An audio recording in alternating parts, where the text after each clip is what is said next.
পড়া ফেলে চাষে মন, চাষের মরশুমে জলপাইগুড়িতে বাড়ছে স্কুল ছুট। জলপাইগুড়িতে আলু চাষে ব্যস্ত বহু স্কুল পড়ুয়া। জেলার সব স্কুলেই বেড়েছে ড্রপ আউটের সংখ্যা। পড়ুয়াদের স্কুলে ফেরাতে অভিভাবকদের সঙ্গে বৈঠক। আগামী সপ্তাহে অভিভাবকদের সঙ্গে বৈঠকে প্রশাসন।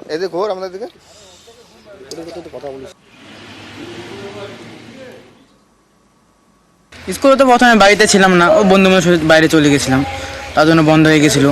পরে আর যাইতে মনে নেই, তার জন্য যাইনি, ভর্তি হয়নি, বাড়িতে ছিলাম না। এখন আইসে এই যে কাজ করতেছি আর কি। তো এরপরে স্কুল থেকে যদি কোনো সুযোগ করে তোমরা স্কুল যাবে? হ্যাঁ যাবো, তো কেন যাবো না। জমিতে কাজ করছে এখানে। হ্যাঁ, জমিতে কাজ করছে এগুলো স্যার। জমিতে কি কাজ এখন? এই তো আলু আনতে। হ্যাঁ, কালকে ধান আনলাম, হ্যাঁ, এখন আলু টালু কাজ করবো। তোমাদের জন্য তো আবার পরে পরীক্ষা ব্যবস্থা করে স্কুল থেকে, তাহলে কি পরীক্ষা দিবা? তাহলে তো দিব। বলছি অনেক কবার বলছি স্কুল যাওয়ার জন্য, কিন্তু এখন যাবে, দু একদিনের মধ্যে স্কুল যাবে। জমিতে কাজ করছে আপনার সাথে? হ্যাঁ, জমিতে কাজ করতেছে। কি কাজ চলছে এখন? এখন আলু গাড়া, আলু তো এখন আলু সিজন না, এখন আলু কাটতেছে। এরকম 35 জন স্টুডেন্টকে আমরা দেখতে পেলাম যে পরীক্ষা দিতে আসেনি। কোন কোন ক্লাসে?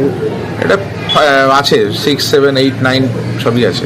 একদিনে সম্ভব হবে না। এইভাবেই আমরা স্কুলগুলোকে আইডেন্টিফাই করে ড্রপ আউটের যে হারটা সেটাকে আমরা কমানোর জন্য একটা পদক্ষেপ নেওয়ার জন্য চেষ্টা করছি। হ্যাঁ, আমরা ফিরিয়ে আনবো।